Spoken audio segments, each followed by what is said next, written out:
40 वर्षों तक पंजाब पर शासन करने वाले वीर सिंह योद्धा महाराजा रणजीत सिंह का नाम इतिहास में 16 अक्षरों में दर्ज है। रणजीत सिंह जितने अच्छे शासक थे उतने ही काबिल सैन्य कमांडर भी थे। रणजीत सिंह ने अपनी ज़िंदगी में कई लड़ाइयाँ लड़ी और जीती भी। उनकी बनाई खालसा सेना को अंग्रेज़ भी भारत का सर्वश्रेष्ठ सेना मानते थे।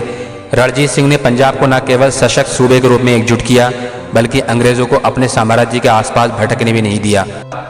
मगर हैरत की बात यह है कि इतनी शक्तिशाली शासक होने के बावजूद भी एक बार महाराजा रणजीत सिंह को 100 कोड़े मारने की सज़ा सुनाई गई थी।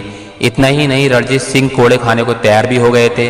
तो आखिर कौन सी ऐसी गलती रणजीत सिंह ने की थी जो उन्हें इस तरह की सज़ा सुनाई गई? आज हम इसी के बारे में बात करने जा रहे हैं। दोस्तों, आपसे गुजारिश है ये कहानी लास्ट तक देखें। मैं मोहम्मद शोएब एक बार फिर खुशामदीद करता हूँ आपका ट्रू वर्ड्स नेटवर्क पर। रणजीत सिंह ने कुल 20 शादियाँ की थीं। इसके अलावा उनके हरम में 23 अन्य महिलाएं भी थीं। मगर कहते हैं कि लाहौर के शासक बनने के बाद रणजीत सिंह का दिल 13 साल की मुस्लिम नर्तकी मोहरान पर आ गया था। दरअसल महाराजा रणजीत सिंह अक्सर अमृतसर और लाहौर के बीच यात्रा करते थे। यहाँ उन्होंने अपने लिए एक विश्राम गृह बनाया हुआ था जिसको बारादरी के नाम से जाना जाता था। महाराजा अक्सर बारादरी में ठहरते और अपनी पसंदीदा नर्तकी मोहरान को बुलाते थे जो पास के माखनपुर गांव में रहती थी। ऐसे ही एक बार महाराजा ने मोहरान को बारादरी बुलाया। उस वक्त रास्ते में एक नहर थी जिस पर पुल नहीं बना था। ऐसे में घोड़े पर सवार मोहरान की एक चांदी की चप्पल नहर में गिर गई। मोहरान को ये चप्पल महाराजा ने ही तोहफे में दी थी। मोहरान महाराजा के आगे नंगे पांव पहुंची और कहा जब तक नहर पर पुल नहीं बन जाता वो नृत्य नहीं करेंगी। महाराजा रणजीत सिंह ने इसके बाद ही उस पर पुल बनवाने का आदेश दे दिया। रणजीत सिंह उसके प्यार में इस कदर पड़ गए कि उन्होंने उससे शादी करने का फैसला कर लिया। रणजीत सिंह तो मोहरान को अपना दिल दे चुके थे, उन्होंने शादी करने का भी फैसला कर लिया था। मगर मोहरान के पिता को ये रिश्ता मंजूर नहीं था। ऐसे उन्होंने एक अजीब सी शर्त रणजीत सिंह के सामने रख दी। उन्होंने बताया कि उनके परिवार में एक प्रथा है कि उसी लड़के को दामाद स्वीकार किया जाता है जो ससुर के घर में चूल्हा जलाए। मोहरान के पिता को लगा था कि रणजीत सिंह एक महाराजा होकर ऐसा कभी नहीं करेंगे, मगर रणजीत सिंह ने मोहरान को पाने के लिए ये शर्त मान ली। रणजीत सिंह को मोहरान तो मिल गई, लेकिन इस घटना ने रूढ़िवाद सिखों को नाराज कर दिया था। इतना ही नहीं कि उन्हें अकाल तख्त के सामने पेश होने का आदेश दिया गया। रणजीत सिंह ने अकाल तख्त के आगे अपनी गलती स्वीकार कर ली।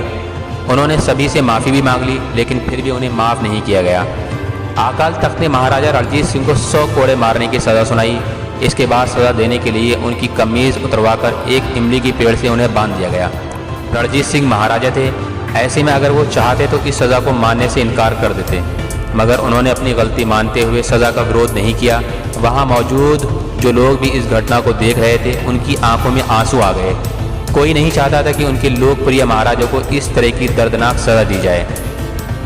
ऐसे में जैसे ही उन्हें 100 कोड़े मारने की सज़ा दी जाने वाली थी, अकाल तख्त के जत्थेदार पूरा सिंह ने खड़े होकर सज़ा रोकने के लिए बोल दिया। उन्होंने कहा कि महाराजा रणजीत सिंह ने न सिर्फ अपनी गलती मानी है बल्कि वो अकाल तख्त के आदेश को मानने के लिए भी तैयार हो गए हैं। महाराजा होने के बाद भी उनका ऐसा करना तारीफ़ काबिल है। वो महाराजा हैं, इसलिए हमें उनका सम्मान करना चाहिए। ऐसे में उन्हें 100 के बजाय महज 1 कोड़ा ही मारा जाएगा। बता दें, मोहरान से रणजीत सिंह की मोहब्बत ने काफ़ी सुर्खियाँ बटोरी थी। रणजीत सिंह ने मोहरान के नाम पे एक मस्जिद भी बनवाई थी जिसे मस्जिद मोहरान के नाम से जाना जाता है।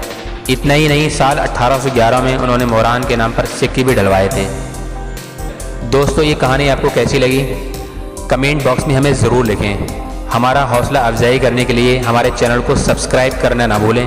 प्रेस बेल आइकन ताकि हमारी हर वीडियो सबसे पहले आप तक पहुंच सके। हमें इजाज़त दीजिए, लौटेंगे हम एक और ऐसी नई कहानी के साथ। अपना ख्याल रखिए। शब्बा खैर।